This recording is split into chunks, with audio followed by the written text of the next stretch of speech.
Las noticias, protagonistas y tendencias del momento. César Miguel Rondón, en Conexión Radio. La voz que cuenta la historia mientras ocurre. Muy buenos días.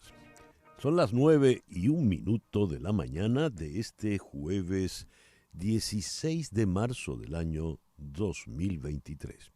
Sintoniza usted en Conexión Radio por Éxito 107.1 FM, la radio del sur de Miami. Territorio Éxitos.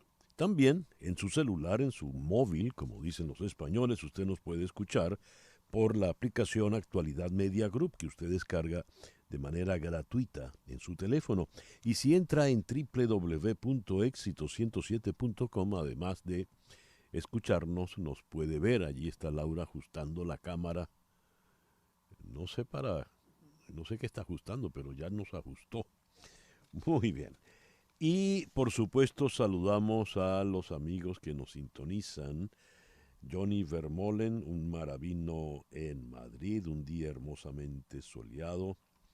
María Isabel Vargas Rodríguez en Palmersville, Tennessee. Guillermo Lozada en Johns Creek, Georgia. También el día allí está soleado, pero frío, nos dice.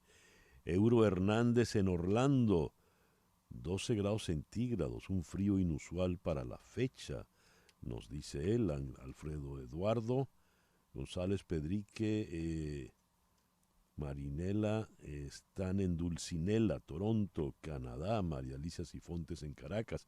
Gracias a todos por reportar la sintonía de En Conexión Radio.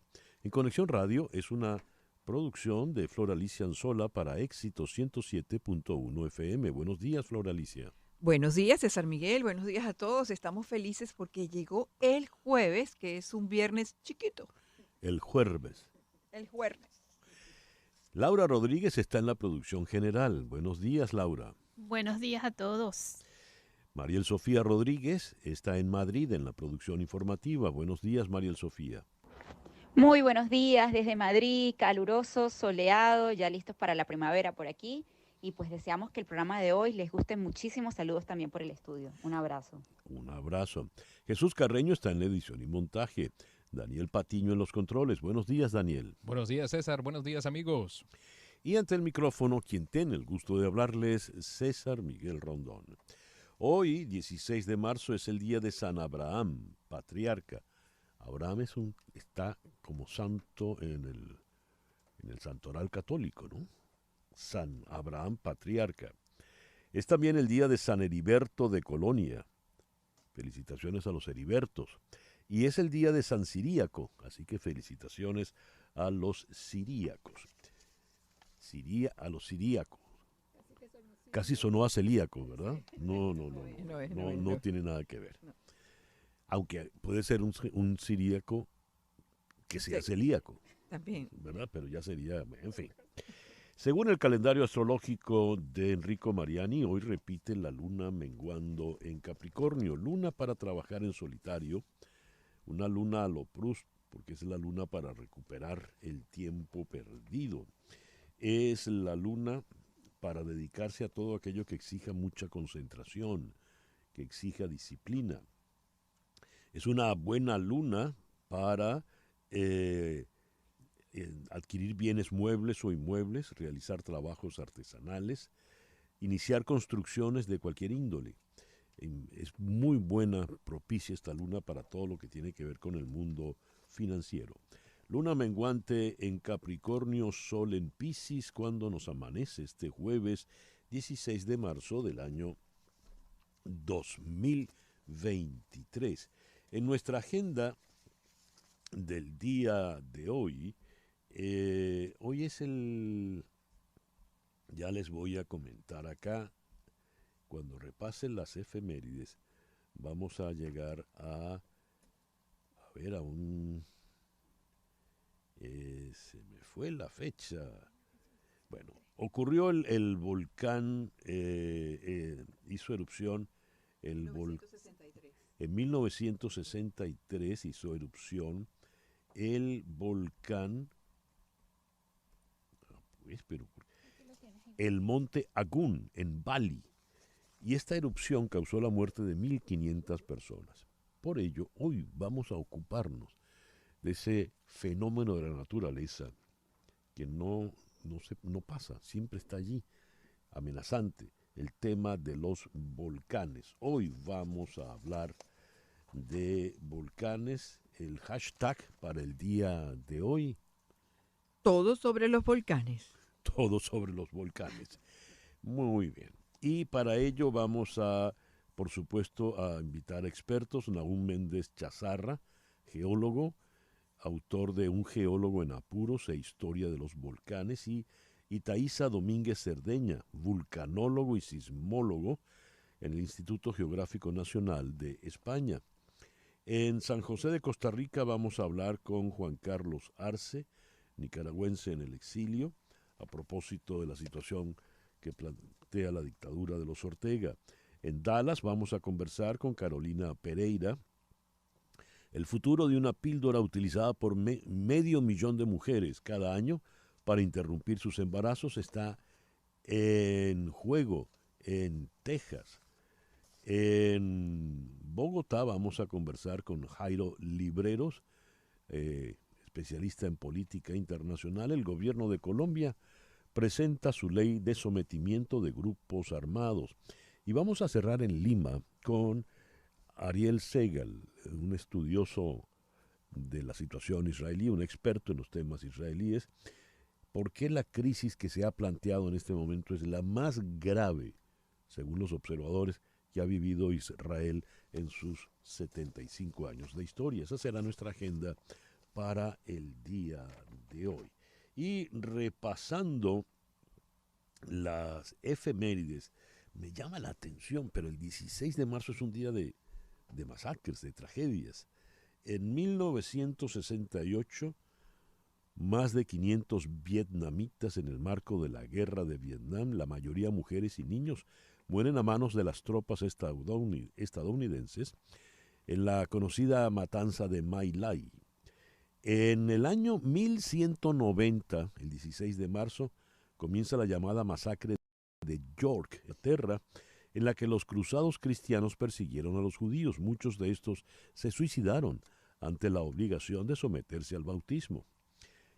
Poco después, pero todavía en el medioevo, el 16 de marzo de 1244, ocurre la toma de Montségur, en Francia. Los cátaros que se negaron a abjurar fueron inmolados en la hoguera.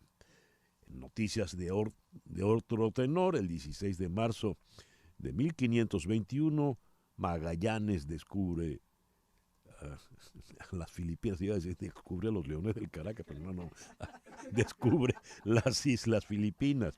El 16 de marzo de 1781, Sir William Herschel descubre el planeta Urano.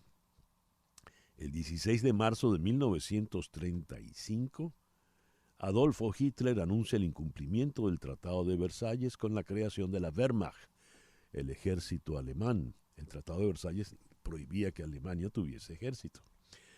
El 16 de marzo de 1938, la aviación legionaria italiana bombardea Barcelona en el marco de la Guerra Civil Española. Más de 1.000 muertos en la población civil. Fíjense el tema de las masacres. El 16 de marzo de 1988, en la guerra de Irán-Irak, se produce el ataque químico a Halabja, en las que las fuerzas iraquíes causaron al menos 5.000 muertos y unos 10.000 heridos. El 16 de marzo de 1995, eso fue ayer, el estado de Mississippi, aquí en la Unión, es el último que abole la esclavitud. En 1995, Mississippi abolió la esclavitud. Dios, como un poco tarde, ¿eh? El 16 de marzo de 1998, el Papa Juan Pablo II pide perdón por la inactividad y silencio de muchos católicos durante el Holocausto judío. El 16 de marzo de 1892 nació el gran César Vallejo. Fue domingo en las claras orejas de mi burro peruano en el Perú. Perdonen la tristeza. Nació el 16 de marzo en 1926 Jerry Lewis, el gran comediante norteamericano. En 1941 nació Bernardo Bertolucci, el último emperador. 16 de marzo de 1978 murió Renio Tolina. Entro en el Google y leo: Reinaldo José Otolina Pinto nació en Valencia, Venezuela, el 11 de diciembre de 1928. Falleció en Tanaguarena, Distrito Federal, Venezuela, el 16 de marzo de 1978, a la edad de 49 años. Y cuando leo causa de la muerte, aquí dice atentado. Sabemos, él murió en un accidente de aviación. Pero para Google, no cabe duda, eso fue un atentado. Recordemos que Renio Tolina estaba en campaña política, aspiraba a la reelección. Aspiraba a ser electo presidente de la República. 16 de marzo de 1871 en Madrid se estrena la ópera Marina de Emilio Arrieta. El 16 de marzo de 1954 nació Nancy Wilson, pero no la cantante, sino la guitarrista hermana de Ann Wilson, integrante del grupo Heart. Y el 16 de marzo de 1959, The Platters logran el lugar número 1 con esta maravilla, Humo en tus ojos. Hacemos ahora contacto con Hani Martínez Ward, abogada de accidentes de The Ward Law Group. Hani, muy buenos días. Muy buenos días, muchas gracias. Y así es, si usted tiene un accidente y es la vícima de un accidente, estamos aquí 24 horas al día, 7 días a la semana. Nunca le recomendamos que hable ni con el seguro culpable ni con su seguro, porque un abogado es el único que puede ayudarlo a ganar la máxima compensación monetaria en su caso. ¿Por qué? Si usted es la víctima, tiene derecho a 3 cosas principales: el arreglo del auto, el tratamiento médico y una compensación monetaria. Como siempre ponemos testimonios en la televisión, en radio. La compensación, el dinero que usted puede recibir, varía en las lesiones que tengan. Hay casos de 10,000, hay casos de 50,000, hay casos de 100,000, pero usted siempre tiene derecho a una compensación monetaria si está lesionado. Hani, ¿de qué depende obtener una compensación?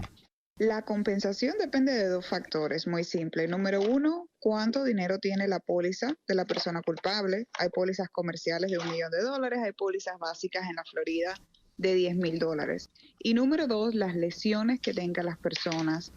Puede ser hernias discales, problemas en el cuello, problemas en la espalda, en las rodillas, en los hombros. Así que en una combinación de las lesiones diagnosticadas por el doctor y el dinero que tenga la póliza de la persona culpable, ahí podemos obtener y maximizar la máxima compensación para el cliente. Si usted no sabe cuánto podría ganar en su caso, una llamada de 10 minutos en nuestras oficinas le podría decir, mirando esos 2 factores. 855-DOLOR-55. Repito, 855-DOLOR-55, los teléfonos de Hani Martínez Ward. ¿Algo más, Hani? Eso es todo, estamos aquí, ya, dennos una llamadita. Recuerde que solamente hay 14 días para hacer un reclamo. Muchísimas gracias, Hani. Muchas gracias. Hani Martínez Ward, abogada de accidentes de The Ward Law Group, 855-DOLOR-55. El editorial con César Miguel Rondón. Una jueza federal de Estados Unidos aceptó hacer cumplir parte de una sentencia por una suma de $2.790 millones. Esa es una demanda que determinó en Florida años atrás a favor de la familia Villoldo. La familia Villoldo sería la beneficiaria de estos $2.790 millones. ¿Y quién tiene que pagar? El régimen cubano, encontrado culpable de tortura y homicidio. La jueza es la jueza del Tribunal de Distrito Nina Wang, en Colorado, quien decidió que se ocupará de hacer cumplir la sentencia, y para ello pidió a los hermanos Alfredo y Gustavo Villoldo que decidieran cuál debería ser el curso de acción adecuado, dada la naturaleza inusual del caso. A ver, ¿dónde comienza esta historia? De acuerdo, los hermanos Villoldo son ciudadanos estadounidenses de 80 años.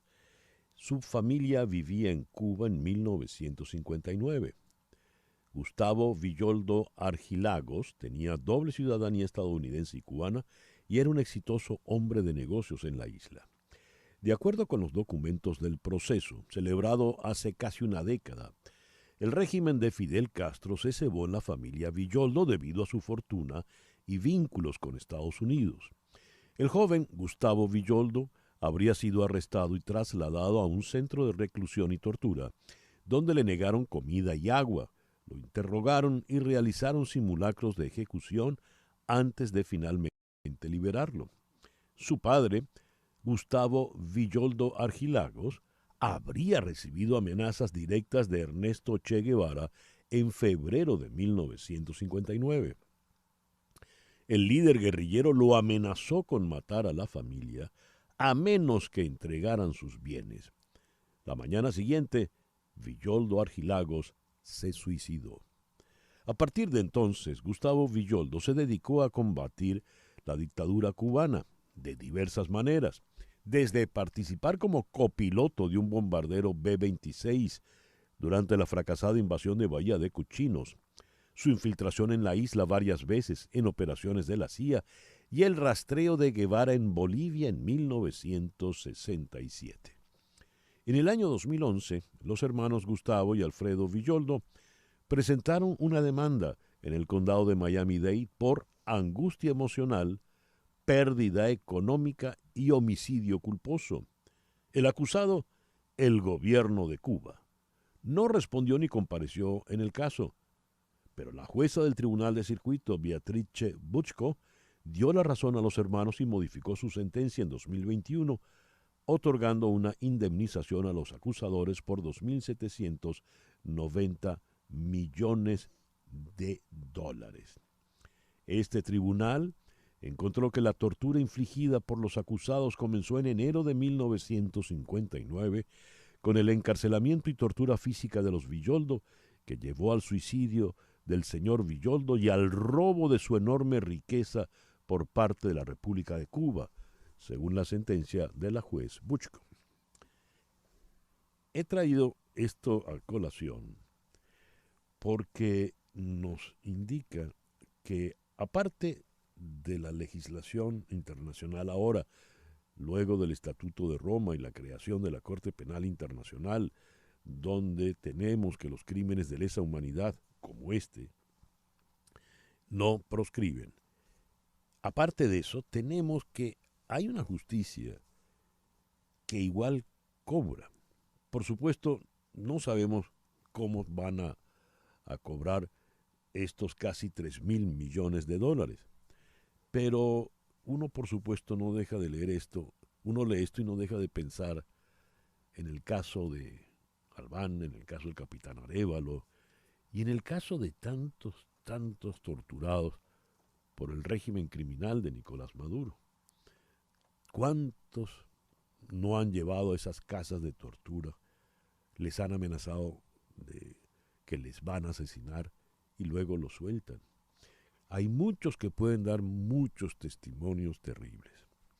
Véanse en este espejo, torturadores, véanse en este espejo. Se paga de muchas maneras, incluyendo en dólares. 9:21 de la mañana, una pequeña pausa y ya regresamos con las noticias de Estados Unidos, Venezuela, Cuba, América Latina y el mundo en Conexión Radio. En un momento regresamos con César Miguel Rondón en Conexión Radio por Éxitos 107.1 FM. César Miguel Rondón está en Conexión Radio por Éxitos 107.1 FM. 9:23 de la mañana. Noticias de Estados Unidos con César Miguel Rondón en Conexión Radio. La secretaria del Tesoro, la señora Janet Yellen, testificará hoy en la mañana ante el Comité de Finanzas del Senado. Han pasado muchas cosas desde que compareció hace 6 días ante el Comité de Medios y Arbitrios de la Cámara. La audiencia se centra en el presupuesto del presidente Biden, pero se espera que los legisladores la interroguen sobre la agitación en la industria bancaria. En los tribunales de Texas se espera que el juez federal del distrito, Matthew Kacsmaryk, se pronuncie lo antes posible sobre una demanda que busca restringir el acceso a la mifepristona en todo el país. Kacsmaryk escuchó más de 4 horas de debate sobre un desafío presentado por Alliance Defending Freedom en nombre de varios grupos antiaborto y médicos contra la FDA. Kacsmaryk pareció simpatizar con el argumento del retador de que la droga abortiva no había sido examinada adecuadamente. Su fallo probablemente será apelado y el caso podría llegar a la Corte Suprema de Justicia. Las autoridades estadounidenses exigieron que los propietarios chinos de TikTok vendieran su participación en la aplicación o se enfrentarían a la prohibición. La medida sigue a negociaciones prolongadas entre la administración de Biden y ByteDance, la empresa matriz de TikTok, para permitirle continuar operando en los Estados Unidos. Los legisladores estadounidenses también han impulsado una legislación que otorga a la Casa Blanca el poder de prohibir la aplicación. TikTok dijo que una venta forzada no abordaría las preocupaciones de Washington. La última demanda, aunque es un cambio importante, es poco diferente de lo que pidió la administración Trump. La actriz de cine para adultos, Stormy Daniels, testificó ayer ante el gran jurado que investiga los pagos que recibió en el período previo a las elecciones de 2016 para guardar silencio sobre su supuesto romance con Donald Trump. El expresidente respondió en Truth Social anoche negando nuevamente haber actuado mal, usando un apodo vulgar para referirse a Daniels. No hice nada malo en el caso de Cara de Caballo, escribió en su red, y dijo, para variar, que se trataba de una cacería de brujas. Y Estados Unidos, actual campeón del Clásico Mundial de Béisbol, se clasificó ayer a los cuartos de final de la 5ª edición, instancia en la que chocará con Venezuela. Estados Unidos derrotó 3-2 a Colombia en el Chase Field de Phoenix. Ahora se citará con Venezuela, líder invicto del Grupo D. Y ese juego será este sábado aquí en el Loan Depot de Miami. 9:27. Lo que ocurre en Venezuela con César Miguel Rondón en Conexión Radio. Bruselas, la Unión Europea y Canadá organizan una nueva conferencia internacional de solidaridad con los más de 7.1 millones de refugiados y migrantes venezolanos que a lo largo de 2 días abordará la situación de estas personas y las comunidades de acogida en la región, así como el apoyo de la comunidad internacional. El gobierno de Venezuela se mofó de una reunión entre el Departamento de Estado y la exdiputada antichavista Dinora Figuera, quien lidera un grupo de exparlamentarios opositores elegidos en 2015 que mantienen una suerte de legislativo paralelo en rechazo a la Asamblea Nacional electa en el 2020 de mayoría oficialista. En tono de burla, el canciller venezolano Iván Gil deseó a través de Twitter, cito, el mayor éxito al Departamento de Estado de Estados Unidos en la edificación de las relaciones con Narnia. Fin de la cita. A juicio de este señor Gil, este reciente encuentro risible confirma el infantil empeño de Estados Unidos de promover una fantasía política y diplomática fracasada. Otra cita textual. Con este mensaje en la red social, el ministro respondió a una publicación del subsecretario estadounidense de Asuntos del Hemisferio Occidental, Brian Nichols, quien informó del encuentro con la representante de la última institución democráticamente electa en Venezuela. Estados Unidos y una investigación de Insight Crime sostienen que durante el mandato de Maduro se ha aumentado la producción en cultivos y laboratorios en Venezuela. Venezuela se habría convertido en los últimos años en un país productor de droga después de décadas de ser un puente clave para el tráfico de sustancias ilegales. Así lo asegura el gobierno de Estados Unidos y el portal Inside Crime, un monitor hemisférico que hace seguimiento al impacto del crimen organizado en la región. 9:29 de la mañana. Cuba es noticia en Conexión Radio. La página web de la ONG Welcome.us ha colapsado en el día de ayer, minutos antes de abrir el cupo de solicitudes de marzo para acogerse al programa migratorio diseñado por Washington para entrar legalmente en Estados Unidos a través de un patrocinador. La plataforma Welcome Connect tiene dificultades técnicas. Estamos trabajando para arreglar esto y pronto estaremos en línea. Así indicaba la página desde cerca de las 10 de la mañana hora de Cuba, una hora antes de que se abriera el cupo que arranca cada día 15 del mes. El níquel extraído de las minas cubanas de Moa y Punta Gorda en Holguín por la empresa canadiense Sherritt tiene el camino abierto hacia las grandes fábricas de automóviles eléctricos de Estados Unidos gracias a una serie de medidas tomadas por la administración de Joe Biden el pasado enero.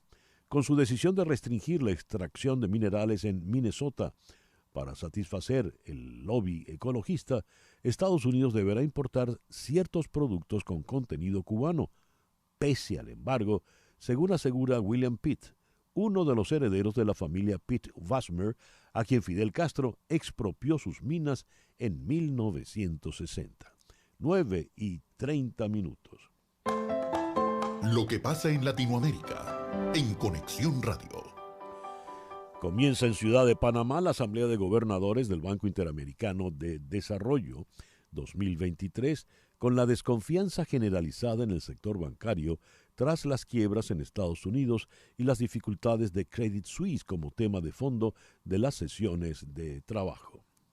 El presidente mexicano Andrés Manuel López Obrador declaró que la lucha contra las drogas emprendida por Estados Unidos ha fracasado y propuso prohibir el fentanilo incluso para usos médicos, a pesar de que muy poco de esa droga se filtra de los hospitales al mercado ilícito. López Obrador ha lidiado en días recientes con el tema del fentanilo, que se ha vuelto una importante preocupación de seguridad. El mandatario ha negado que México produce ese potente narcótico que causa unas 70,000 muertes por sobredosis en los Estados Unidos en cada año. El gobierno de Nicaragua, a través del Ministerio de Gobernación, canceló ayer la personalidad jurídica a una asociación de colaboradores del Frente Sandinista de Liberación Nacional y a otras 21 ONGs, incluidas 4 que solicitaron su disolución voluntaria. La disolución de la Asociación de Excombatientes y Colaboradores del Frente Sandinista de Liberación Nacional, comandante César Augusto Salinas Pinel, inscrita desde el 20 de abril de 2015, fue aprobada por la ministra nicaragüense de Gobernación, María Amelia Coronel, según el acuerdo ministerial publicado en el diario oficial La Gaceta de Nicaragua. Con el cierre de esas 22 organizaciones no gubernamentales, suman al menos 3.348 las organizaciones de este tipo disueltas tras las protestas populares que estallaron en abril del 2018. ¿Cuál es la situación planteada con el exilio nicaragüense? Leo: expresos nicaragüenses viajan a Ginebra para denunciar la represión de los Ortega. Lo de Nicaragua es un destierro sin precedentes en América Latina. En la historia reciente de América no existe un antecedente de destierro como el que ocurrió en Nicaragua. Vamos un momento a San José de Costa Rica, donde está el abogado Juan Carlos Arce, miembro del colectivo de derechos humanos Nicaragua Más Nunca. Él estuvo entre los que fueron a La Haya. Juan Carlos, muy buenos días, muchísimas gracias por atendernos. Buenos días y muchas gracias por el espacio. ¿Cómo fue la experiencia allá en La Haya? ¿Qué lograron? Pues mira, lo que se ha dado en Naciones Unidas, en el Consejo de Derechos Humanos, es el resultado de un trabajo de varios años de la sociedad civil que en su mayoría en este momento está en el exilio, en donde desde 2022 veníamos exigiendo, demandando a la comunidad internacional que estableciera un mecanismo de investigación para la grave situación que se vive en Nicaragua. En 2022 el Consejo aprobó la constitución de un grupo de expertos que por un año investigó la situación de Nicaragua y que culminó en un informe que es demoledor, en donde se establece que el régimen nicaragüense ha cometido 5 delitos de lesa humanidad. Es decir, el Estatuto de Roma establece el crimen de lesa humanidad como un delito que es inaceptable, ¿verdad?, para la comunidad internacional, y entre ellos hay 5 conductas que están establecidas. En ese sentido, hasta este momento, el grupo de expertos de Naciones Unidas ha establecido que el régimen ha cometido 5 conductas constitutivas de lesa humanidad. ¿Y cuáles son? Estamos hablando de la tortura, estamos hablando de los tratos crueles, inhumanos y degradantes, hablamos de ejecuciones extrajudiciales, hablamos de la detención arbitraria y hablamos también de la persecución como un delito de lesa humanidad. También deja establecido la configuración de otro delito, que sería el traslado forzoso. Al establecer que el régimen nicaragüense ha despojado de la nacionalidad a nicaragüenses. Esto lo hizo en los últimos 2 meses, ¿no? Ha despojado a 317 nicaragüenses de su nacionalidad, y no solo los ha despojado, ¿verdad?, sino que los ha desterrado del país. El 8 de febrero, recordemos que desterró a 222 personas en este momento excarceladas políticas, pero que por más de un año fueron presas políticas del régimen orteguista. El informe es uno de los más, me han contado expertos en la materia en Naciones Unidas, uno de los más contundentes que ha emitido un órgano de Naciones Unidas, porque la situación en Nicaragua es extraordinaria, no tiene precedentes. Ya lo creo. Juan Carlos, muchísimas gracias por estos minutos en la mañana de hoy. Gracias a ustedes, gracias a ustedes. Juan Carlos Arce, abogado, es miembro del colectivo de derechos humanos Nicaragua Nunca Más, que estuvo presente tanto en Ginebra como en La Haya. Habló desde San José de Costa Rica, donde está exiliado. Y continuando con las noticias de América Latina, leo que Haití necesita más ayuda para hacer frente a pandillas. La enviada especial de Naciones Unidas para Haití advirtió que los recursos y el entrenamiento que la comunidad internacional le está proporcionando a la Policía Nacional haitiana son insuficientes para luchar contra pandillas cada vez más violentas. Hélène Lalim, directora de la Oficina Integrada de Naciones Unidas en Haití, participó inesperadamente en una reunión de la OEA en Washington. Allí dijo que es momento de buscar nuevas alianzas, al tiempo que pidió una vez más el despliegue de una fuerza extranjera especializada. 9:37. Las noticias del otro lado del mundo. En Conexión Radio. París. El proyecto de reforma de las pensiones fue aprobado hoy jueves por el Senado francés por un margen cómodo, gracias a la amplia mayoría en la Cámara de legisladores liberales y conservadores. El controvertido proyecto, que retrasa la edad mínima de jubilación de los 62 años, actualmente a 64, recibió 193 votos a favor y 114 en contra, con 38 abstenciones. El texto legislativo será debatido esta tarde en la Asamblea Nacional a partir de las 14 horas Greenwich, donde la mayoría no está del todo clara. Las bajas de batalla de Ucrania son más altas de lo que se anunció públicamente, lo que deja a Kiev sin suficiente personal para una contraofensiva de primavera planificada, según informó The Washington Post. Citó estimaciones de 120.000 ucranianos muertos y heridos. Los reemplazos carecen de experiencia en combate, según dijo un comandante. Algunos nunca han lanzado una granada y el pesimismo se ha instalado desde las líneas del frente hasta los pasillos del poder. Si Kiev no puede lanzar su ofensiva, generaría críticas de que los aliados occidentales esperaron demasiado para proporcionar entrenamiento y armas. Por otro lado, Rusia también está sufriendo grandes pérdidas y los aliados han prometido suministrar total y rápidamente las armas y municiones necesarias para el ataque de primavera. La producción mundial de cocaína se dispara hasta máximos históricos. La producción mundial de cocaína se disparó hasta máximos históricos tras un pequeño parón por la pandemia de COVID-19, con una demanda enorme y cada vez más grupos criminales implicados, según señala Naciones Unidas en un estudio publicado hoy en Viena. La oferta mundial está en niveles récords, dice el Informe Mundial sobre Cocaína 2023, que precisa que en 2020 se produjeron casi 2.000 toneladas de clorhidrato de cocaína, más del doble que en el año 2014. El informe detalla que el cultivo de coca se disparó 35% entre 2020 y 2021, una cifra récord y el mayor aumento interanual desde el año 2016. Los grandes puertos del Mar del Norte como Amberes, Róterdam y Hamburgo han sustituido a España y Portugal como los lugares más frecuentes de entrada de la cocaína a Europa Occidental. Jerusalén. Organizaciones de la sociedad civil de Israel convocan nuevas manifestaciones en contra del gobierno de Benjamín Netanyahu y de su polémica reforma judicial.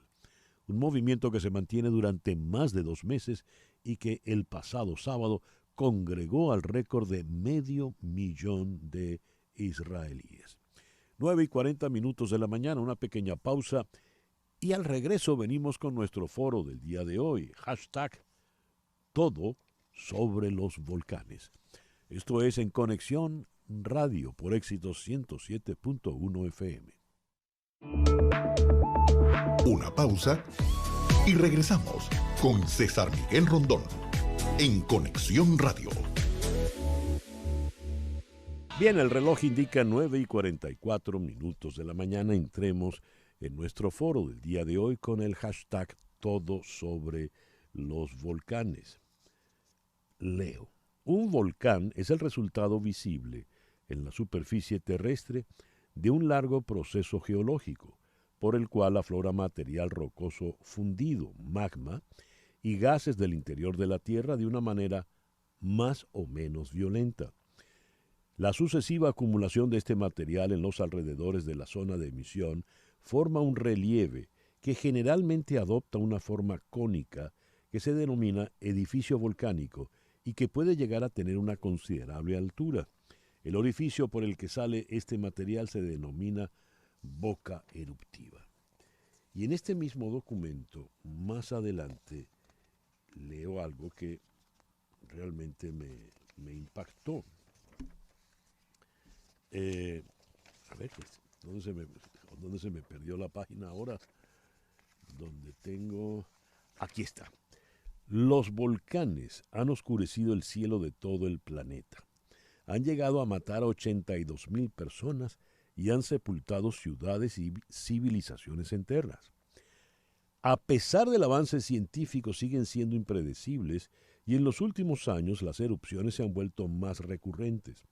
Solo en el 2021 han registrado actividad volcanes como el Etna en Italia, el Fagradalsfjall en Islandia, la Soufrière en el Caribe o Cumbre Vieja en la isla canaria de La Palma.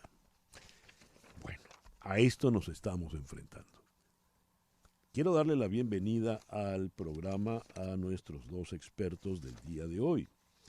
En Alicante, Nahum Méndez Chazarra, geólogo, autor de Un geólogo en apuros e historia de los volcanes. Nahum, muy buenos días, muy buenas tardes por allá. Gracias por incorporarte al foro.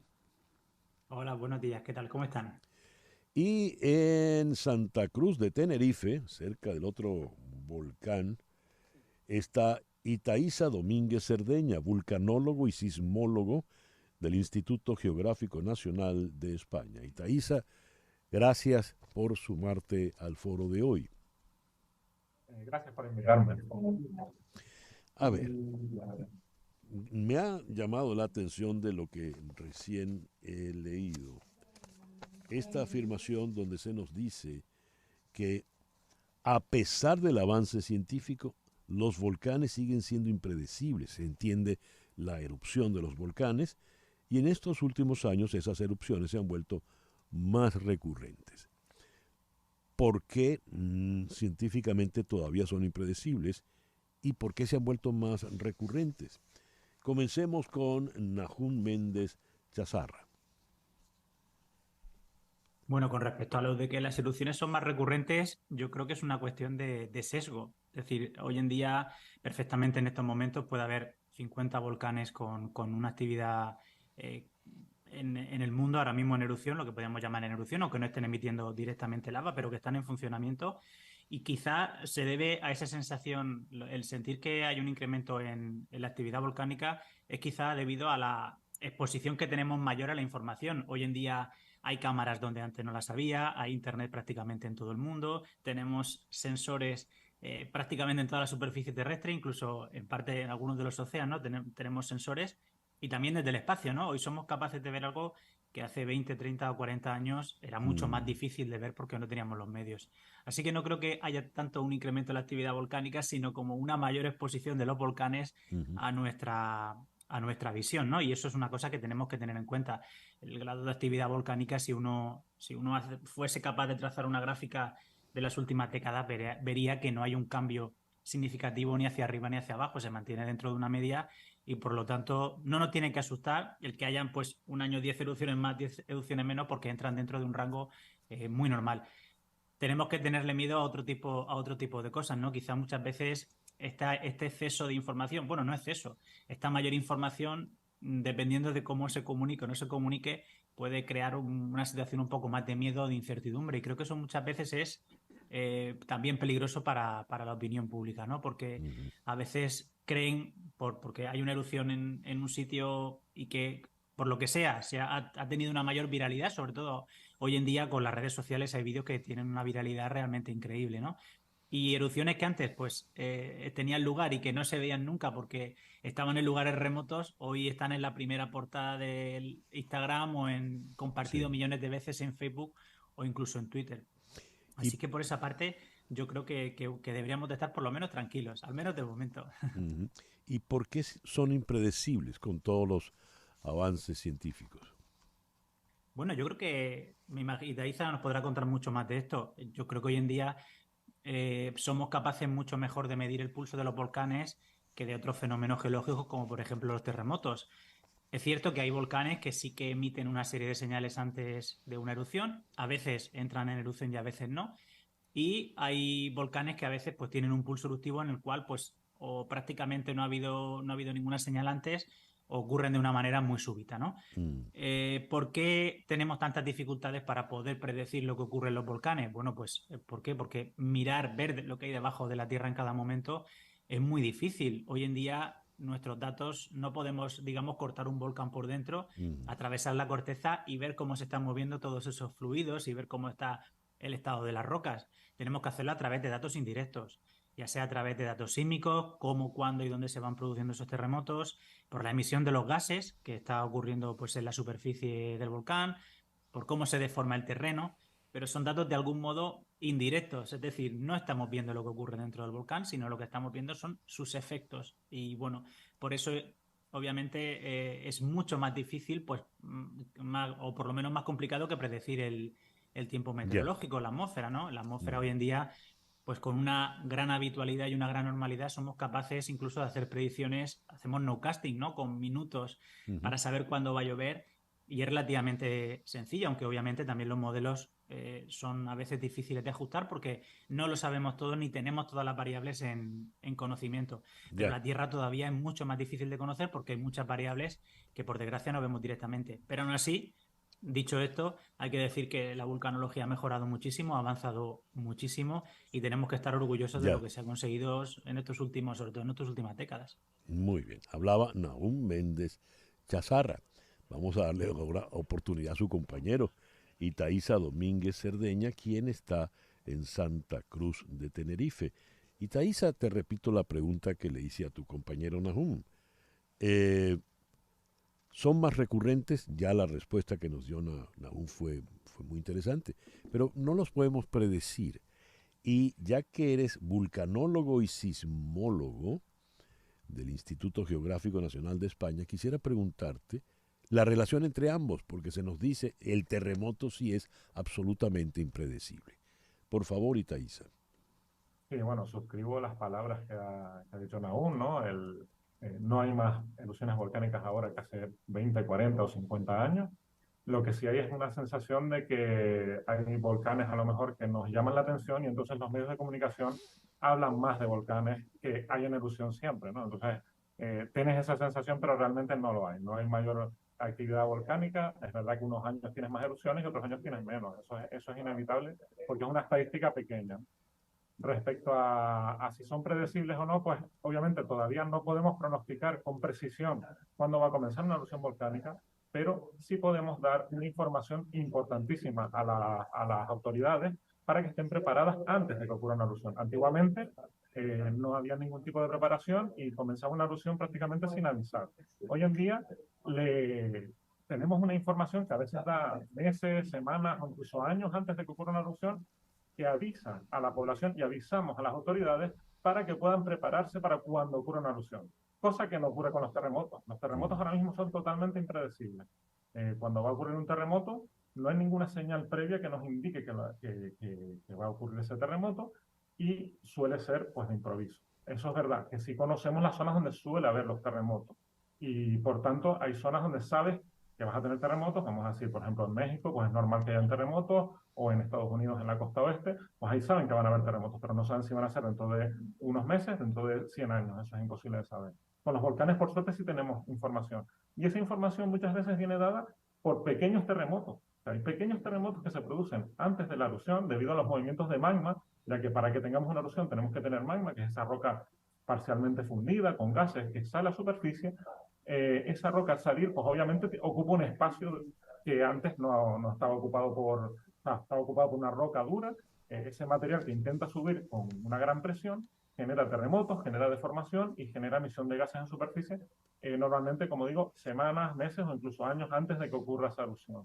Con lo cual nos da una información importantísima y por eso yo como sismólogo que trabajo en vulcanología, pues me resulta muy interesante ese tipo de actividad que nos permite saber realmente cómo, o por lo menos dar una información aproximada de que puede ocurrir una erupción. Como digo, es mucha más información de la que había a lo mejor hace 50 o 100 años cuando no había ese tipo de ciencia, ¿no? Hablaba Itaiza Domínguez Cerdeña, vulcanólogo y sismólogo. Nahum Méndez Chazarra es autor de 2 libros, Historia de los volcanes y Un geólogo en apuros. ¿Qué tipo de apuros son los que se le pueden presentar a un geólogo, Nahum? Bueno, yo creo que de la conversación que estamos teniendo es evidente, ¿no? Al final, la geología es una ciencia que en muchísimos casos trata de desastres naturales, ya pueden ser pues terremotos, volcanes, tsunamis. Se me ocurren esos deslizamientos que siempre nos ponen en apuros, como sobre todo como sociedad, ¿no? Ya no solamente como individuos, sino también como sociedad. Y por otro lado, la geología hoy en día es una ciencia también fundamental para el desarrollo moderno, el desarrollo contemporáneo. Una gran parte de los recursos naturales dependen de la geología. Hoy en día, pues bueno, ahora mismo estamos todavía conduciendo coches que funcionan con gasolina y la gasolina sale del petróleo, que bueno, que los geólogos somos quienes nos encargamos, ¿no?, de buscar esos yacimientos, pero para la transición eléctrica también se necesita de la geología para saber en qué rocas buscar recursos como por ejemplo pueden ser el litio y que formen parte de esas baterías. Y siempre, casi todo con prisa, porque bueno, al final incluso las transiciones que deberían de ser algo lento y ordenado, a veces se tienen que dar de una manera un poco más rápida y por lo tanto, pues bueno, por cosas como estas siempre estamos en apuros. Muy bien. Muy bien. Hablaba Nahum Méndez Chazarra. Leo que hay volcanes y supervolcanes. Los supervolcanes estarían en grado 8. ¿Cómo se califican? ¿Cómo se categorizan los volcanes? Le pregunto a Itaiza Domínguez Cerdeña. Bueno, realmente a mí no me gusta hablar de supervolcanes. A mí me gusta hablar de volcanes que pueden tener supererupciones, porque un volcán que potencialmente puede tener una supererupción también puede tener erupciones pequeñas. Estamos hablando, por ejemplo, de la caldera de Yellowstone, una zona que ha tenido erupciones muy grandes en la historia. hablamos de la caldera de Campi Flegrei en Italia, zonas que han tenido grandes erupciones en la historia, pero también en la prehistoria, pero también erupciones pequeñas, ¿no? Los volcanes se suelen caracterizar por un índice de explosividad. Ese índice de explosividad va desde 0 hasta 8. Y lo que llamamos las supererupciones serían los de índice mayor, que es el de índice 8. Esas supererupciones se suelen definir, o ese índice de explosividad se suele definir tanto por la altura o la cantidad de material que sale, la altura de la columna, como el volumen de material que sale. Y los de gran explosividad, esos de explosividad o de BEI, de índice de explosividad 8, hablamos de un volumen de unos 1000 kilómetros cúbicos de material que hay en una superficie. Por hacernos una idea, las mayores erupciones en la historia que hemos tenido, en la historia humana, estamos hablando de 100 kilómetros cúbicos, la mayor conocida, o sea que hablamos de erupciones de 1000 kilómetros cúbicos. Por ejemplo, la erupción que hablaba de La Palma, esta erupción de Cumbre Vieja de La Palma que antes comentó, del año 2021, emitió 0,2 kilómetros cúbicos y ya fue una erupción bastante importante. O sea que hablamos de las supererupciones, emiten una gran cantidad, una grandísima cantidad, y no las hemos visto nosotros o no las hemos documentado nosotros. La más reciente creo que es de hace unos 20.000 años. Leo, la erupción más violenta jamás registrada es Caldera de la Garita en Estados Unidos. Sucedió hace 2.100.000 años. Dejó un cráter de 35 por 75 kilómetros y cambió drásticamente el clima del planeta. ¿Eso es así, Itaiza? Sí, las grandes erupciones, ha habido muchas grandes erupciones, ha habido erupciones, yo creo que alguna un poco mayor. Las más grandes creo que se hablaban de erupciones individuales, no series de erupciones, que también ha habido series de erupciones históricas mucho mayores, pero hablamos de 10.000 kilómetros cúbicos de material emitido, las mayores que se conocen, y obviamente esa cantidad de material que emiten incluye ceniza, que puede tapar la atmósfera durante, hacer de filtro para que el sol no llegue a la Tierra o generar un efecto invernadero, y la cantidad de dióxido de azufre que emiten suelen puede hacer que baje la temperatura, puede cambiar el clima de forma bastante importante. Y de hecho conocemos casos históricos de erupciones que han cambiado la temperatura y han cambiado ligeramente el clima. Hablamos del Krakatoa en 1883, hablamos del Pinatubo en 1991, erupciones que está demostrado con mediciones que cambiaron la temperatura de la Tierra. Y hablamos de erupciones de BEI 5 o 6, o sea que una muy grande erupción de BEI 8, de índice de explosividad 8, pues sí que podría cambiar de forma drástica durante unos años la temperatura y el clima de la Tierra. Hablaba Itaiza Domínguez Cerdeña, interesantísimo. Vamos a hacer una pequeña pausa. Al regreso continuamos con nuestro foro de hoy, #todo sobre los volcanes. Nahum Méndez Chazarra tiene 2 libros. Ya hicimos mención a El geólogo en apuros y sabemos por qué ese geólogo se complica la vida. El otro libro es interesantísimo, su título Historia de los volcanes. Y hay volcanes que forman parte de la historia. Itaiza mencionó Krakatoa, yo recuerdo la película Krakatoa, al este de Java, por ejemplo. Y tenemos, por ejemplo, el Vesubio, que acabó con Pompeya. Vamos a repasar esa historia de los volcanes a nuestro regreso. Son las 10 de la mañana. Esto es En Conexión Radio por Éxito 107.1 FM. En un momento regresamos con César Miguel Rondón en Conexión Radio por Éxitos 107.1 FM. Estamos en Conexión Radio con César Miguel Rondón. ¿Te has preguntado qué pasará con tus bienes cuando ya no estés? Conocemos de casos como el del señor que vivió y falleció en Venezuela dejando una casa en Miami y no tenía trust. Sus herederos fueron a juicio y aunque ya terminó, el IRS, el instituto que cobra el impuesto, aún no libera la propiedad. Conversé en días pasados con el abogado venezolano-americano acreditado por el Bar de la Florida para practicar leyes, Ángel Martínez, director de Martínez Legal Firm, y él explicaba que el marco legal en Estados Unidos es completamente diferente al de nuestros países latinoamericanos. De manera que mejor ahórrate un dolor de cabeza y llámalo para una consulta gratis al 305-260-6036. Repito, 305-260-6036. Recuerda, Planning First. Y atención, esto aplica para ciudadanos residentes con o sin estatus migratorio y para extranjeros no residentes en Estados Unidos que En Conexión Radio. ¿Qué noticias tenemos en este momento, Flor Alicia? Bueno, César, una comisión internacional que investiga los crímenes cometidos en la guerra de Ucrania dijo hoy que tiene suficiente evidencia para señalar que las autoridades rusas han cometido crímenes de guerra en varias regiones, no solo de Ucrania, sino de la propia Rusia, incluyendo violencia sexual y deportación de niños.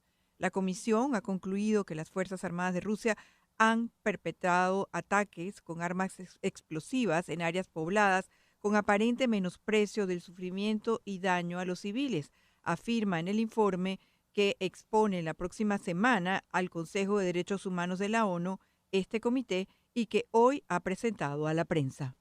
Gracias, Flor Alicia. Bien, continuamos entonces con nuestro foro en el día de hoy. Hashtag todos los volcanes con Nahum Méndez Chazarra, geólogo, autor de Un geólogo en apuros e historia de los volcanes, y Itaiza Domínguez Cerdeña, vulcanólogo y sismólogo del Instituto Geográfico Nacional de España. Flor Alicia tenía una pregunta. Hola, buenos días, buenas tardes por allá. Sí, básicamente quería conocer cuáles son, digamos, los efectos o consecuencias que genera en la naturaleza o en el ciclo de la naturaleza los volcanes en el planeta. ¿Qué impacto tienen en la naturaleza? ¿Para quién, Flor Alicia? Para... Nahum. Nahum, sí. Nahum Méndez Chazarra. Bueno, yo creo que los volcanes son simplemente naturaleza, ¿no? Eso tenemos que tenerlo en cuenta, que no son un evento catastrófico por sí mismos, sino que en realidad los volcanes han existido desde la formación de nuestro planeta hasta ahora. Sí que es cierto que los volcanes pueden tener muchos efectos, dependiendo sobre todo del tamaño de su erupción. Pueden provocar fenómenos relacionados con el clima, a veces más puntuales y a veces más prolongados, es decir, hay grandes erupciones que pueden dar lugar a periodos en los cuales la temperatura del planeta, la media de la temperatura del planeta baje un poco durante un par de años, pero hay grandes erupciones que son capaces de afectar pues, a una escala mayor, tanto para enfriamiento como para calentamiento. Luego, por supuesto, también la ceniza volcánica obviamente puede provocar problemas en este caso en la calidad de las aguas. Y hay lugares donde cae mucha ceniza y hay reservas de agua dulce. La ceniza puede provocar que ciertos elementos que hayan en la ceniza, no en todas las cenizas volcánicas, sino en algunas, y que puedan provocar cierta toxicidad en el ambiente. Incluso también si cae sobre el suelo, porque luego llueve y se filtran estos elementos a la tierra y puede provocar mortandad de las plantas, pero también de los animales, ¿no? Y por supuesto, los gases volcánicos también pueden provocar alrededor del volcán efectos en cuanto a los seres vivos que se encuentran en su entorno. Pero más allá de eso, en la escala de erupciones que vivimos en nuestro día a día, no suelen tener efectos tan largos y prolongados como en otras erupciones que sí que han existido a lo largo del tiempo. Hay un tipo de erupciones que se llaman grandes provincias ígneas, y que ahora mismo no hay ninguna en funcionamiento, pero que son capaces de emitir millones y millones y millones de metros cúbicos de lava, pero a su vez también una gran cantidad de gases, ¿no? Y a veces han tenido efectos sobre el clima muy prolongados porque son erupciones que duran a veces miles, cientos de miles o incluso millones de años. Wow. Pero ya les digo que a la escala que solemos trabajar nosotros, a la escala más humana, las erupciones que vivimos pues tienen un efecto más puntual que duradero sobre en este caso sobre el clima, que es quizá lo que más nos puede afectar en este caso como sociedad y a nivel global. Uh-huh. Gracias. Hablaba Nahum Méndez Chazarra. Le pregunto a Itaiza Domínguez Cerdeña, ¿por qué hay volcanes que están continuamente soltando humo, aunque parezcan o son inofensivos? Pienso en el Popocatépetl, el Iztaccíhuatl, allí en Ciudad de México. Sí, bueno, hay volcanes que están continuamente activos, lo que suelen emitir son gases, a veces tienen emisiones de ceniza. Humo en sí no es que emitan humo, sino emiten sobre todo gases. Simplemente son volcanes que están en continua actividad. Hay sitios donde los volcanes se quedan dormidos durante decenas de años, durante siglos, y luego se vuelven a activar con una gran erupción, y hay volcanes que están continuamente en actividad. Hay, por ejemplo, un volcán en Italia, el Stromboli, es una isla volcánica que desde que tenemos conocimiento de su existencia están activos. Tiene actividad volcánica, actividad stromboliana. El Popocatépetl es otro que ha tenido muchísima actividad siempre. A veces tiene emisiones puntuales de ceniza, pero vamos, que es lo normal. El magma se encuentra a poca profundidad, en este caso en el Popocatépetl, que tiene una cámara magmática, está continuamente siendo alimentado y entonces tiene un calor remanente que siempre está emitiendo esos gases, ¿no? Y en momentos puntuales pues puede tener erupciones pequeñas o erupciones incluso de gran calibre, como ha habido alguna vez en la historia en esa zona, ¿no?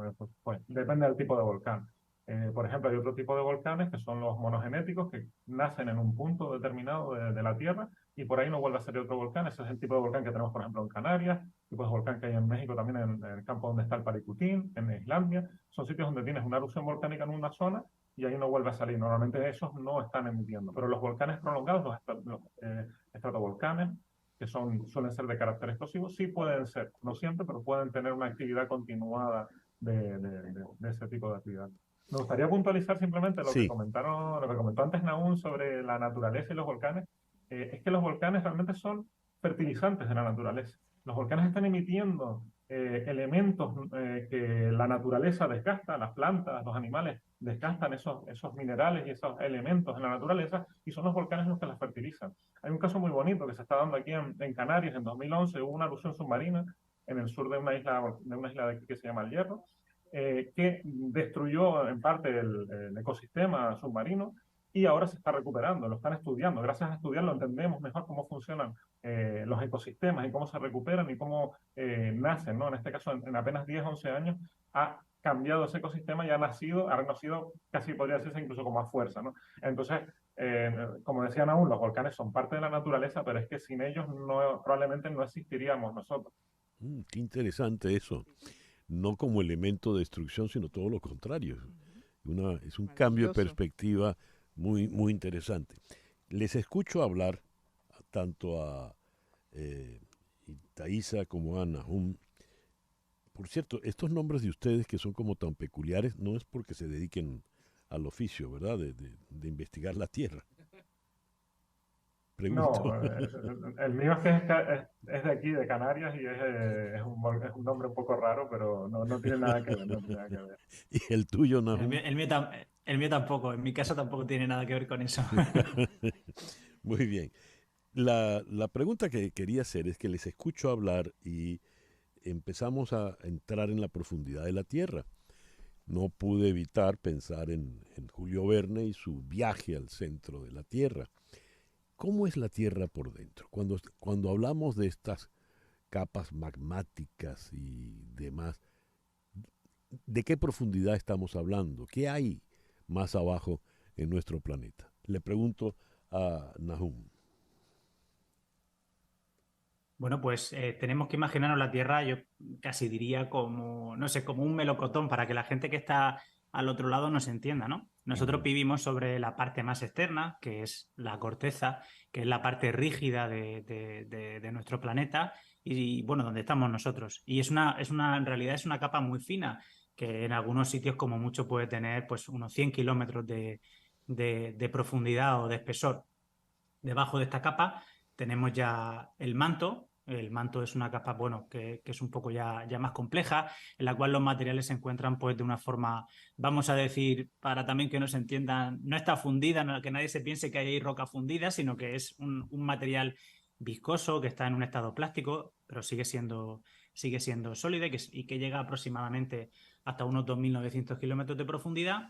Y luego tenemos el núcleo, o la parte del núcleo de la Tierra, ¿no? Que empieza ya desde esos 2.900 hasta esos 6.300 kilómetros de profundidad, en los cuales sí que hay una capa, que es el núcleo externo, que llega hasta los 5.100 kilómetros de profundidad, que sí que está fundida. Sabemos que está fundida porque, entre otras cosas, es responsable del campo, o parte de la responsabilidad de que la Tierra tenga un campo magnético. Y luego en el centro tenemos el núcleo, que es el núcleo interno, que en este caso es sólido y que está formado principalmente por hierro, por níquel y, bueno, por algunos otros elementos. Pero eso, el núcleo sería casi el hueso del melocotón, el manto sería la fruta que nos comemos y la corteza sería esa piel que es donde estamos nosotros.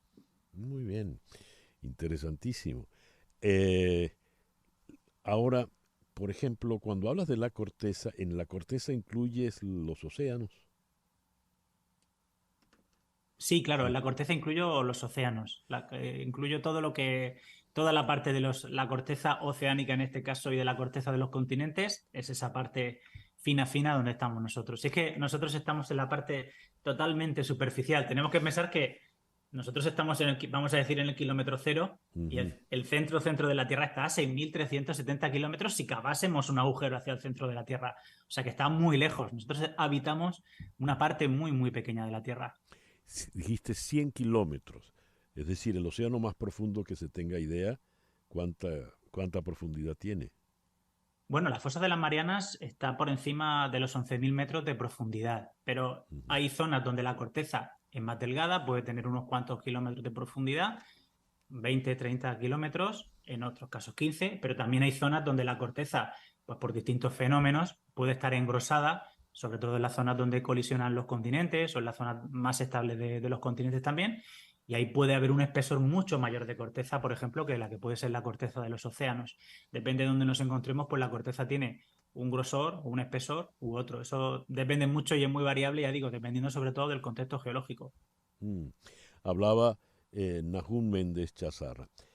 El Vesubio hizo erupción en el año 79 antes de Cristo y se dice que la ciudad quedó cubierta por una capa de 25 metros de cenizas volcánicas, la ciudad de Pompeya. Ahí se acabó Pompeya.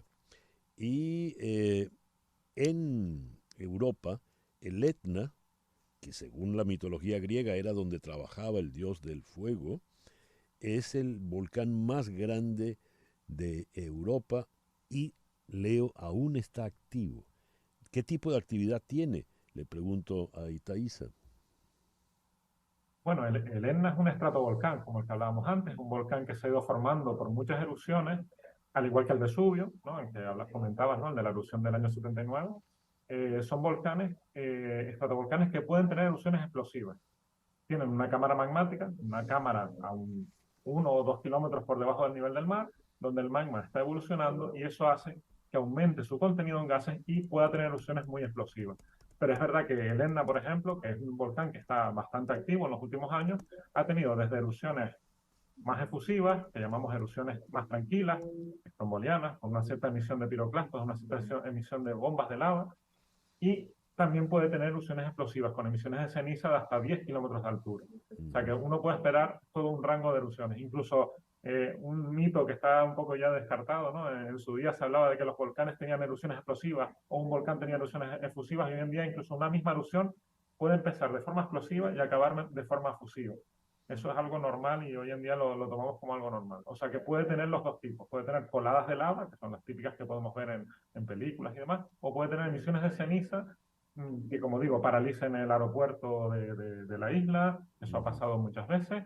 O incluso puedan generar estos flujos piroclásticos como el que comentaba, que destruyó la ciudad de Pompeya. En el caso ese, la ciudad de Pompeya estaba muy cerca del volcán y eso facilitó que se pudiera producir esta gran destrucción. Pero es verdad que eso es algo, en principio, posible en los grandes volcanes que tenemos en el mundo, en este caso en el Etna también. Ya. Hablaba Itaiza Domínguez Cerdeña. Ya estamos por cerrar nuestro foro en la mañana de hoy. Flor Alicia, ¿tenías algo? Sí, este año compitió y me imagino que a lo mejor nuestros invitados conocen ese documental, un documental titulado Fire of Love, la trágica historia de Katia y Maurice Kraft, dos científicos enamorados de los volcanes que acabaron engullidos por la lava. ¿Conocen el documental? ¿Lo conocen? Sí, sí. ¿Y qué opinión les merece? ¿Qué historia conocen ustedes de ellos? Porque eran muy famosos. ¿Quién quiere hablar, Nahum? ¿O Itaiza? Itaiza, venga. Bueno, venga. Voy a dar mi opinión. Yo sé que a lo mejor no es la más popular. Es verdad que, a ver, obviamente eran unos enamorados de los volcanes. Yo creo que eran otros tiempos. Estamos hablando de los años 60 y 70. Yo creo que eran un poco imprudentes, ¿no? Bastante. Pero es verdad que dieron una información muy vital. O sea, se combinan las dos cosas. Fueron imprudentes, pero es verdad que despertaron el interés en los peligros volcánicos, que muchas veces eran desconocidos por la población en general. Hoy en día la población en zonas donde hay volcánicamente muy activas está mucho más formada, entiende los peligros que puede haber, sabe lo que tiene que hacer. Sitios como países como Colombia, el Nevado de Ruiz, ahí hay zonas donde la gente sabe perfectamente, desgraciadamente por las desgracias que han tenido. Sí. Y en el caso de los craft, y bien lo dice el documental, pues ellos documentaron los peligros que ocurrían en los volcanes y eso permitió mejorar o reducir, mitigar de alguna forma el riesgo que generan los volcanes. La peligrosidad de los volcanes es la misma siempre, o sea, el volcán siempre genera un peligro, pero si uno está mejor preparado, pues mitigamos el riesgo y es menos probable que haya muertes, ¿no? Pero en el caso de su vida en general, pues fue, yo creo que un poco, como digo, imprudente, ¿no? En muchas de las decisiones que tomaron. Pero también es verdad que hay que pensar que eran otros tiempos, a lo mejor en esa época, pues no era tan mal visto ese tipo de actitudes que hoy en día yo creo que no son ejemplares porque arriesgaban su vida y muchas veces la de otras personas, y de hecho así fue su muerte, ¿no? En un volcán. Sí. Muy bien, quiero agradecerle a Itaiza Domínguez Cerdeña, vulcanólogo y sismólogo del Instituto Geográfico Nacional de España desde Santa Cruz de Tenerife, su participación. Muchísimas gracias, Itaiza. Muchas gracias a ustedes por invitarme. Y en Alicante está Nahum Méndez Chazarra, geólogo, autor de Un geólogo en apuros e historia de los volcanes. Nahum, muchísimas gracias por habernos acompañado. Muchísimas gracias por habernos invitado. El reloj indica en este momento 10:22 de la mañana. Una pequeña pausa y ya regresamos en Conexión Radio por Éxitos 107.1 FM. En un momento regresamos con César Miguel Rondón en Conexión Radio por Éxitos 107.1 FM. Estamos en Conexión Radio. Son las 10:24 de la mañana. Al repasar las noticias en Estados Unidos, reparamos en el tema de la píldora abortiva y lo que ocurre con ella en los tribunales de Texas. Se espera que el juez federal de distrito Matthew Kacsmaryk se pronuncie en contra de esta píldora. Vamos a Texas. En la ciudad de Dallas está la periodista Carolina Pereira. Carolina, muy buenos días. Gracias por atendernos. Un placer estar contigo. Feliz día. A ver, ¿por qué el juez de distrito va a pronunciarse y se especula en contra de la pastilla? ¿Por qué en Texas? ¿Por qué en Texas? Es una muy buena pregunta. Fíjate que muchas personas consideran que toda la decisión, un tema de salud, está en manos de un juez conservador. ¿Cómo es este tema? Todo un grupo llamado Alianza Medicina Hipocrática, pero también miembros de la Asociación Médica Católica y Asociaciones Médicas y Dentales Cristianas, ellos están solicitando retirar este medicamento, se llama mifepristona, para interrumpir embarazos hasta los 10 semanas. Ellos están solicitando que retirar este medicamento. ¿La razón cuál es? Ellos consideran que la FDA aprobó irregularmente ese medicamento y no son seguros. Lo polémico de esto es este juez y la jurisdicción. Se está haciendo en amarillo, que además este es el primer juez del norte de Texas que está ubicado allá, pero el tema es que es un juez que es conservador, fue designado por el expresidente Donald Trump, y él ha estado activamente en causas que están evidentemente en contra del aborto. Entonces, lo que se argumenta es que esta causa fue introducida aquí, pero con un fin de un departamento, de un juez que ya está desde hace mucho tiempo a fin con esta causa. A ver, Carolina, ¿y cuál es el argumento para decir? Porque si la justificación es que la FDA aprobó algo incorrecto, el argumento es médico de laboratorio. ¿Saben más estos demandantes de esta asociación católica que los científicos de la FDA? Precisamente, ese fue el argumento de la contraparte. La contraparte ha dicho que estas organizaciones no tienen autoridad legal para cuestionar durante tantos años, después de tantos y tantos exámenes, un sustento científico como el de la FDA. Es decir, es muy poco común la anulación de esto. Además que el argumento se cae. Estas organizaciones dicen que este medicamento no es seguro, pero fíjate que el riesgo de complicaciones graves después de 20 años de uso es de apenas el 0,4%. Entonces, la conclusión, el argumento de esto es, si no tiene autoridad legal y este medicamento es seguro, pues al parecer la ciencia está aquí contra la ética prohibida. Si el juez Kaczmarek procede como se sospecha, ¿cuál sería el próximo paso? ¿Vendría la apelación? Fíjate, sin duda alguna, si esto ocurre, que además todo ha sido irregular, fíjate que en todo este tema se anunció la fecha apenas 2 días antes de la audiencia, eso con la esperanza de disminuir cualquier tipo de protestas. Pues, ¿qué puede ocurrir? Si el juez respalda esta demanda, pues se puede aprobar una medida cautelar de alcance federal para suspender este medicamento, que además hay que recordar, fíjate que ya han sido muchos los estados donde la Corte Suprema eliminó esta protección federal del aborto. Es decir, es legal, libre en 22 estados, en 15 estados debe ser recetado el tema del aborto y es prohibido en 3 estados, entre esos, por supuesto, el estado de Texas. Ya veo. Carolina, muchísimas gracias por atendernos en esta mañana. El placer es mío, como siempre. Carolina Pereira, periodista desde la ciudad de Dallas, Texas. El reloj indica 10:29 de la mañana y me da muchísimo gusto recibir en el estudio a nuestra queridísima Michelle Canero. Michelle, ¿cómo estás? Gracias por venir al estudio. Gracias por invitarme. Michelle, me ibas a contar algo de un amigo. Tenías, a ver dónde.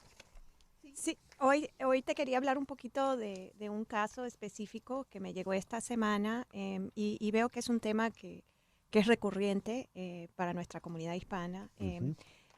Un amigo mío me llamó porque está comprometido con una americana y quería ver cómo sería el procedimiento para legalizarse y venir a los Estados Unidos. Ahora, este amigo es venezolano y se encuentra fuera de los Estados Unidos en el momento y tiene visa de turista, pero me dijo, Michelle, ¿cómo hago si quiero hacer mi petición familiar? Bueno, mi primera pregunta siempre es, ¿su pareja es ciudadana, residente? ¿Qué estatus legal tiene? En este caso, su comprometida es una ciudadana americana. Entonces, estamos hablando un poquito de las diferentes opciones. Una opción puede ser que ella le haga una solicitud de la visa fiancé, que es lo que llamamos la K1. El problema de la K1 ahorita es como las embajadas están tan demoradas, ese proceso está tardando como 1 año. Ahora puede hacer la K1 y visitar con su visa de turista mientras tanto, pero es mucho tiempo estar aparte y si le termina saliendo la K1, él vendría y a los 90 días se podrían casar y él podría quedarse y pedir la residencia. No recomendé que viniera con la visa de turista y se casaran acá porque cuando uno entra como turista está representando que no tiene intención de quedarse. Entonces eso puede crear una presunción de fraude cuando uno entra representando que viene de turismo, pero ya está comprometido y tiene preconcebida la idea de quedarse acá. Entonces le dije que no me parecía que esa era la mejor opción. Pero también hablamos un poquito de ahora este nuevo programa de parol venezolano. Entonces eso está tardando menos tiempo que la K1 y eso se puede procesar en unos 4 a 6 meses. Entonces, lo que estamos actualmente haciendo es que, aunque él tiene la visa de turista, pero queremos evitar ese tema de fraude, estamos haciéndole la solicitud de parol a través de su novia americana para que se pueda venir con el parol y al llegar acá pueda hacer la solicitud de la residencia, que sería la I-130 y la I-485, que es el ajuste de estatus. Michelle, ¿y cuánto tiempo le puede tardar el parol? Porque si la idea es casarse, deben estar desesperados. Bueno, la idea sería que él puede entrar y hacerse, se pueden casar con la visa de turista, él puede estar aquí un tiempo, pero cuando haga la solicitud de parol, él tiene que estar afuera. Y ese parol está tardando como unos 4 a 6 meses, entonces le puedo hacer la solicitud él estando afuera, él puede entrar y salir y visitar, pero quiero que pase más tiempo afuera mientras lo esperamos. Están tardando alrededor de 4 a 6 meses, pero sí he usado los caminos políticos para tratar de acelerar ciertos casos donde vemos que hay como este elemento humanitario de reunificación de familia. ¿Qué llamas caminos políticos, Michelle? Bueno, todas las personas en los Estados Unidos, y en este caso sería la novia americana, tenemos un representante en el Congreso y en el Senado. Esas oficinas todos tienen un departamento de servicios de constituyentes, y esas oficinas con una forma de autorización que les das pueden hacer solicitudes con las agencias gubernamentales para agilizar un proceso. Puede ser un tema de seguro social, puede ser un tema con el IRS, pero es muy importante saber que también ayudan en los temas de migración. Entonces pueden asistir con una solicitud de expedito, pueden ayudar si tienes un caso trancado, un tema de esa manera. Entonces, uno de los temas que vamos a hacer es cuando sometemos el parol, tenemos un número de recibo, al mes, vamos a sacar un poco de tiempo, pero al mes vamos a solicitar de la oficina del congresista en el distrito donde vive la novia que ayude a agilizar el caso. Qué interesante. Todo ciudadano que viva acá tiene derecho a tocarle la puerta al congresista. Y ni es ciudadano, puede estar aquí indocumentado, porque la Constitución americana reconoce que todas las personas que se encuentran en terreno americano son personas bajo la Constitución y tienen representación. Qué interesante eso, yo no lo sabía. Sí, entonces todas las personas que se encuentran en los Estados Unidos pueden pedir apoyo de su congresista. Te tengo una última pregunta. Todas las que quieras. No, pero esta última tiene que ver ya con el aspecto, digamos, romántico. Habida cuenta que la pareja se quiere casar, a efectos legales, el juez o quien vaya a tramitar esto, decidir esto, hará preguntas sobre desde cuándo se conocen, cuánto tiempo tienen de relación, porque a lo mejor no es todo una especie de trampa, ¿no? Bueno, cuando uno hace la solicitud de matrimonio, o sea, la puedes hacer la petición, lo que funda la base de la solicitud es una I-130, ahí vas a tener que documentar la relación. Entonces siempre tienes que mandar evidencias del matrimonio, cómo se conocieron. También van a pedir los documentos legales que prueban el matrimonio y evidencias que tienen lo que llamamos que mezclan sus fondos, ¿verdad? Entonces cuentas bancarias juntas, deudas juntas, ingresos juntos que comparten. Esas evidencias se mandan con la I-130, pero en el momento de la entrevista, si lo haces consular sería en la embajada, si lo haces acá va a ser una oficina de migración, van a hacer esas preguntas y van a querer que la pareja se presente junta si lo vas a hacer acá. Entonces, eso es parte del asesoramiento del abogado, es tener toda la documentación en orden, pero también asesorar a la persona a prepararse para la entrevista. Y obviamente, en la aplicación de matrimonio, esas van a ser las preguntas. No van a ser preguntas para el efecto del parol. Para el efecto del parol simplemente es hacer la solicitud y no hay entrevista. Muy bien. Michelle, me da mucha alegría que hayas venido al estudio. Es siempre muy grato conversar contigo. Michelle Canero, de Canero Fadul Immigration, 305-579-9218. 305-579-9218 o escriba a inmigraya@canerofadul.com. Repito, inmigraya@canerofadul.com. Y que no se olviden mencionar tu show porque les damos consulta gratis a todas sus audiencias. Ya lo oyeron. Muchísimas gracias, Michelle. Gracias por venir. No, gracias a ti, César Miguel. Son las 10:36 de la mañana y ahora vamos a la ciudad de Bogotá. El gobierno de Colombia presenta en el Congreso su ley de sometimiento de grupos armados. ¿En qué consiste esta ley?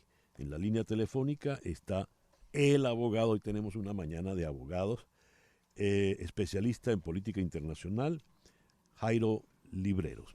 Jairo, muy buenos días, muchísimas gracias por atendernos. César Miguel, un gusto saludarte en esta fría mañana bogotana. ¿Cómo estás? Muy bien, gracias. Jairo, ¿en qué consiste esta ley de sometimiento de grupos armados? Hay dos temas que son fundamentales para entender el proyecto de ley. El primero de ellos Este es un proyecto que se enmarca en ese concepto de política pública de la administración de Gustavo Petro, que es la paz total y la seguridad humana. Desde ese punto de vista, lo que pretende esta administración y el proyecto de ley de manera particular es encontrar un mecanismo que permita disminuir la violencia, disminuir el impacto que tienen las organizaciones criminales en materia de violencia, corrupción y, por último, desde el punto de vista del objeto, solamente del objeto de esta ley, es el desmantelamiento de estructuras de alto impacto criminal. Eso es lo que busca este proyecto de ley. ¿Y logrará su aprobación? ¿Cómo ha sido recibido el proyecto por la sociedad colombiana? Muy difícil. Creo que el ambiente político frente a la posibilidad, de un lado, de sentarse a negociar un acuerdo de paz con el ELN y con una de las estructuras de las disidencias de las FARC, ha encontrado una oposición política muy fuerte. Pero cuando uno se concentra en este proyecto de ley, las objeciones son inmensas. Algunos consideran que esto es más que un sometimiento o una ley de sometimiento de bandas criminales, es la claudicación del Estado colombiano a desmantelarlas mediante el uso de la fuerza y de la jurisdicción o de la justicia ordinaria, y para otros consideran que no es lo suficientemente generosa para incentivar a que esas organizaciones se desmantelen voluntariamente. Es casi que un embudo o un lugar de suma cero. Las críticas fuertes es porque genera impunidad y la otra es porque no es atractiva. Veo muy difícil el trámite en el Congreso de esta ley por eso. ¿Quiénes la elaboraron? ¿Quiénes la llevaron a cabo? Esta iniciativa tiene diferentes, no digamos autores, sino diferentes paternidades. De pronto es el concepto más claro. De un lado, un equipo jurídico muy sólido de la Presidencia de la República. Hay un hombre muy importante que ha estado, dos personas muy importantes que han estado detrás de esto. De un lado, Néstor Osuna, el ministro de Justicia, y del otro lado, Jorge Perdomo, ex viceministro de Justicia y ex vicefiscal general de la Nación. Hay un trabajo muy técnico relacionado con la concordancia con la Convención de Palermo de lucha contra el crimen transnacional organizado. Y del otro lado, hay políticos como el presidente del Congreso, el senador Roy Barreras, y otras personas como el senador Cepeda, Iván Cepeda, los dos vinculados al pacto histórico. Son personas que tienen una experiencia inmensa en el trámite, pero de manera particular en el diseño de instituciones jurídicas. Pero aún así, creo que cuando tú te vas por un lugar intermedio en una sociedad tan polarizada como Colombia, pues el efecto es lo que estamos hablando. Algunos la ven muy generosa, otros la ven muy, muy suave. Creo que ha quedado perfectamente claro este oscuro porvenir para el proyecto de ley. Jairo, te agradezco mucho que nos hayas atendido en esta mañana. César, te envío un abrazo. Feliz día. Jairo Libreros, abogado especialista en política internacional, nos habló desde la ciudad de Bogotá.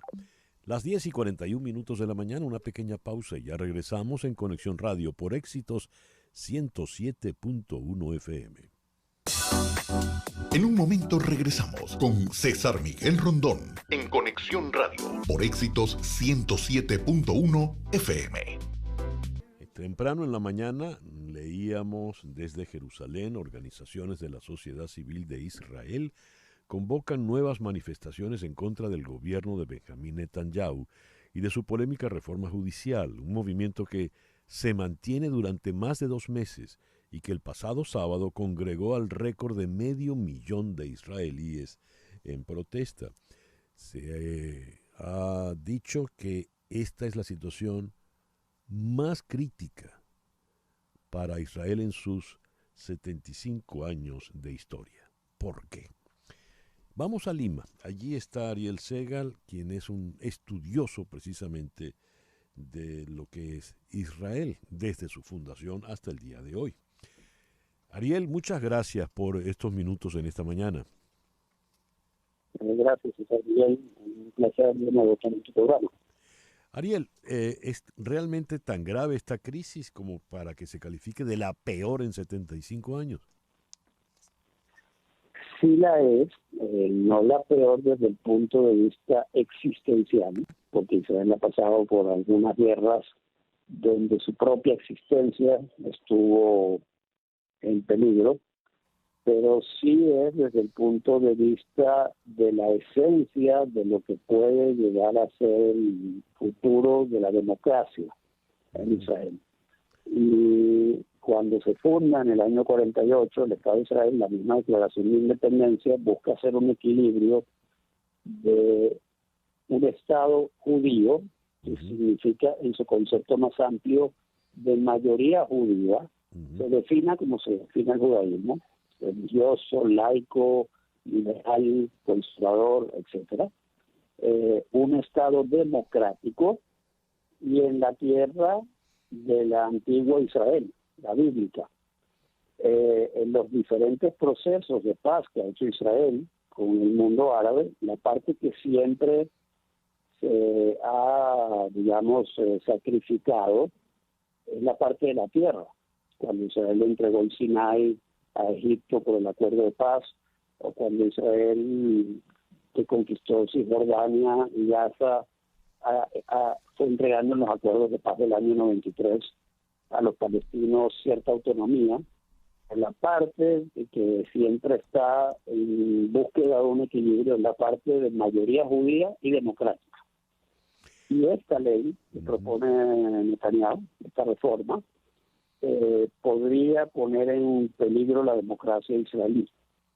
Wow. Entonces es realmente grave. ¿Y qué porvenir tiene, qué posibilidades de éxito, mejor dicho, tiene esta ley?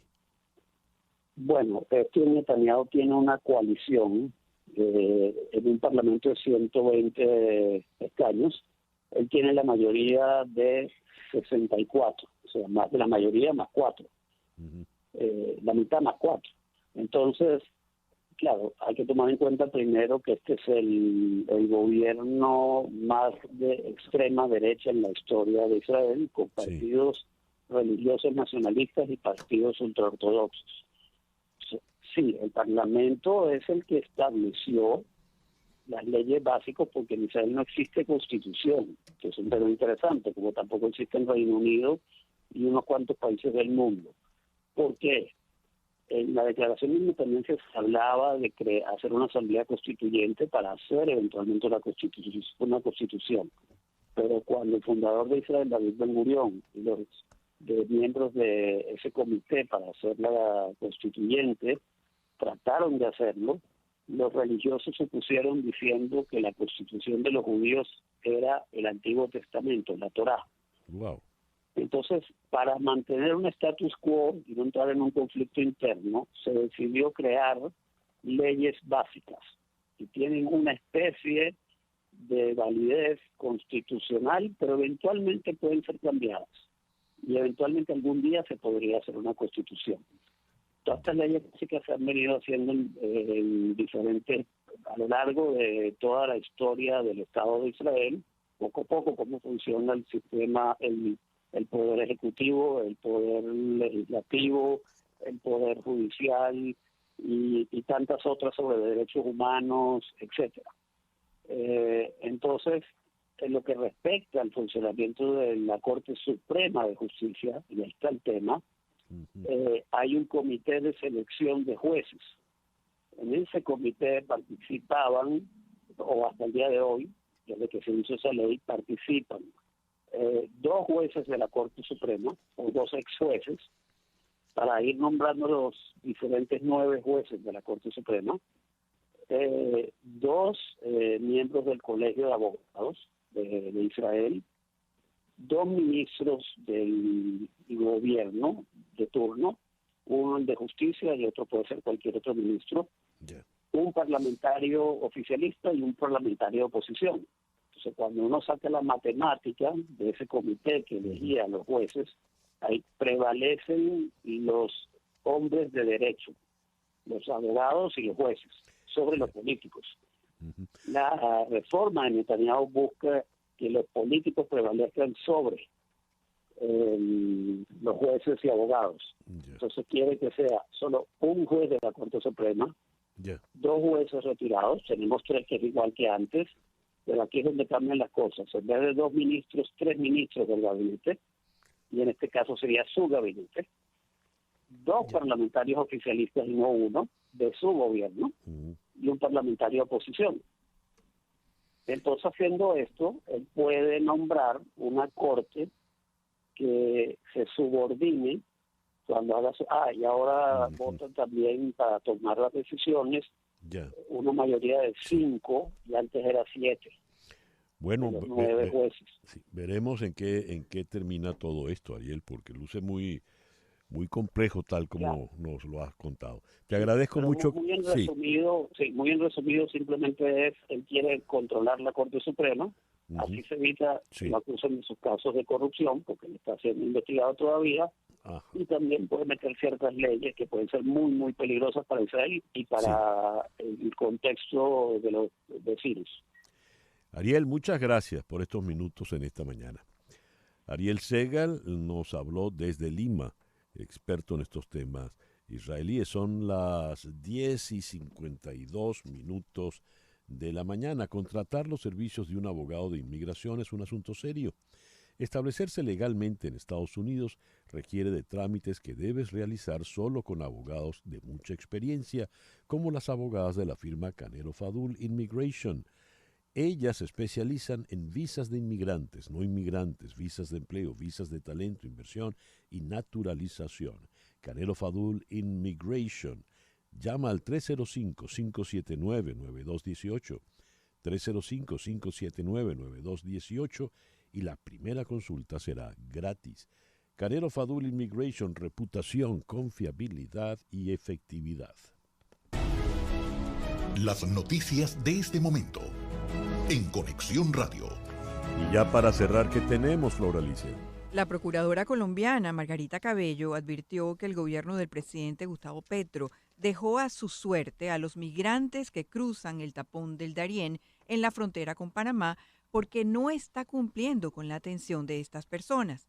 La funcionaria señaló que en los 7 meses que lleva el gobierno de Petro, el desamparo de los migrantes sigue a su suerte porque no ha sido ni siquiera instalada una oficina de Migración Colombia, ni se ha fortalecido la presencia institucional necesaria para que se pueda ordenar y hacer segura esta migración.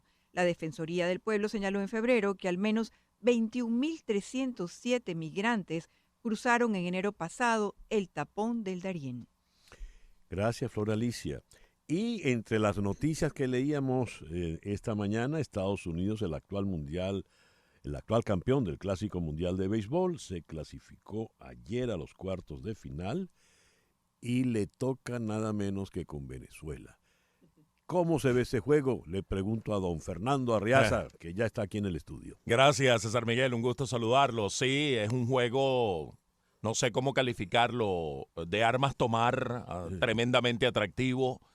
Venezuela invicto, Venezuela ya le ganó a 2 países que la verdad lucen tan o más poderosos que Estados Unidos como República Dominicana y Puerto Rico, así que va con una gran confianza a ese duelo, pero Estados Unidos realmente tiene una alineación temible, va con un pitcher, de acuerdo a lo que pienso, en la rotación que lleva Estados Unidos, que tal vez no ofrece tantas garantías como es Adam Wainwright, que es un veterano de 41 años, que no ha estado tan bien, y creo que allí Venezuela puede hacer daño. Potencialmente el abridor de Venezuela sería Martín Pérez, salvo que el manager Omar López haga un cambio, tiene a Pablo López en rotación, puede disponer también de Luis Eduardo García o una combinación de todos ellos. Un partido de armas tomar, así como el de el viernes entre Puerto Rico y México. De ese Puerto Rico-México va a salir el rival de Japón, que ganó esta mañana su derecho a semifinales, y del Venezuela-Estados Unidos sale el rival de Cuba.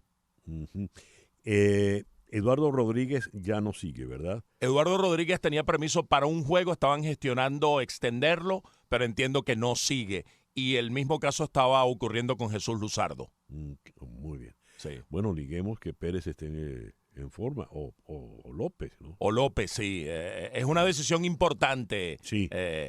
Los tiene a todos disponibles. La asertividad, digámoslo así, del manager para esa escogencia es crucial para este partido contra Estados Unidos. Para que uno vea. Todo se decide en esa decisión. Sí, y mira que los tres son buenas opciones. Decide decisión. Disculpen la redundancia, pero sí. Uno se preocupa cuando habla de béisbol. Fernando, muchas gracias. Cómo no, siempre un gusto. Por acercarte al estudio. Ya te lo vamos a dejar. Son las 10:56 de la mañana. En Conexión Radio es una producción de Floralicia Anzola para Éxito 107.1 FM, con Laura Rodríguez en la producción general, Mariel Sofía Rodríguez en la producción informativa, Jesús Carreño en la edición y montaje, Daniel Patiño en los controles y ante el micrófono, quien tuvo el gusto de hablarles, César Miguel Rondón.